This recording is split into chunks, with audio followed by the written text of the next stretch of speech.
The poem Death the Leveler, written by James Shirley, spreads light on the ultimate reality, death, for which no one has an exemption.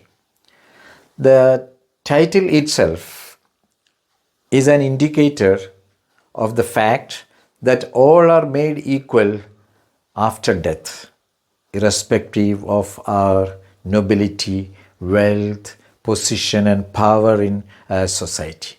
Here is a short introduction to the poem, poet, and its theme, and a brief summary of the poem.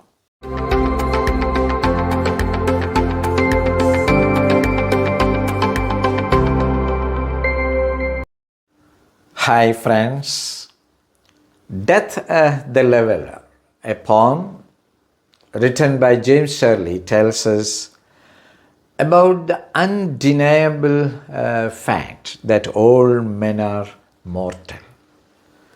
There is no exemption to anyone, whatever may be their position and power in life. All men are made equal after death. And in that case, death is a leveler.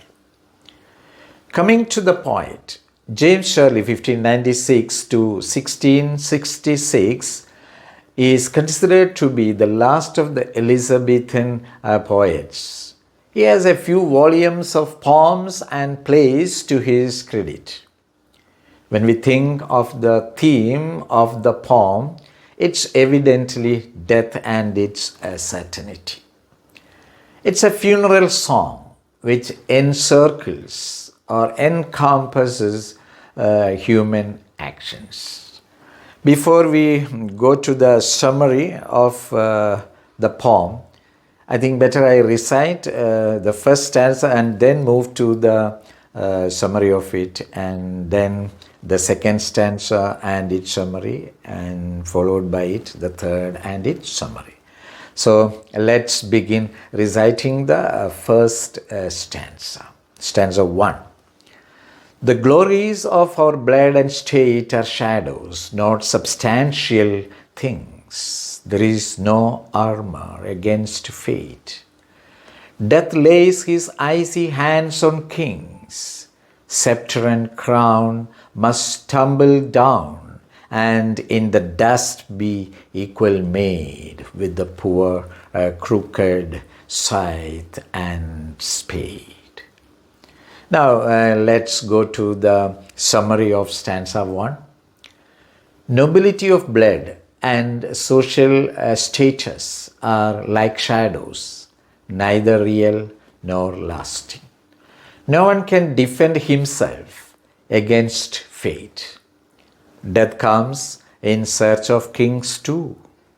Their power and position will not last long, and after death they are made equal to the farmers and the poor wage earners using scythe and spades. All men are equal after death. Now let's go to the second stanza of the poem. Some men with swords may reap the field and plant fresh laurels where they kill, but their strong nerves at last must yield. They tame but one another still. Early or late they stoop to fate and must give up their murmuring breath when they pale captives creep to death.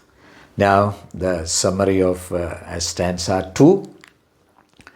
Some warriors may win the battle and wear laurels as a mark of their victory, and they may celebrate.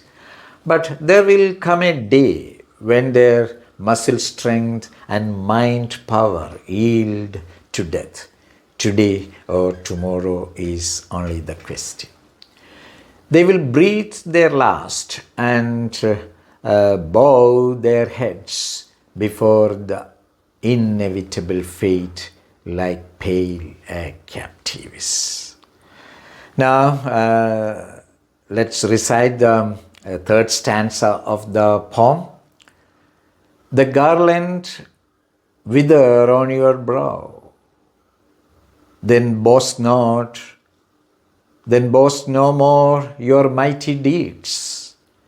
Upon death's purple altar now, see where the victims bleeds.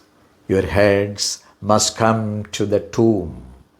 Only the actions of the just smell sweet and blossom in their dust. Now, the summary of the last stanza. Once death comes, the garlands of victory will shrink, wither away on our brows, and no one can boast of their mighty actions anymore. The victors and the victims lie cold on the purple altar of death. The victor in life becomes the victim before death. Once you are dead, your head bow and your body is buried in the cold tomb. Only the virtuous actions of the just people continue to live even after their death. Friends, this is a brief summary of the poem, and I have recited the poem for you.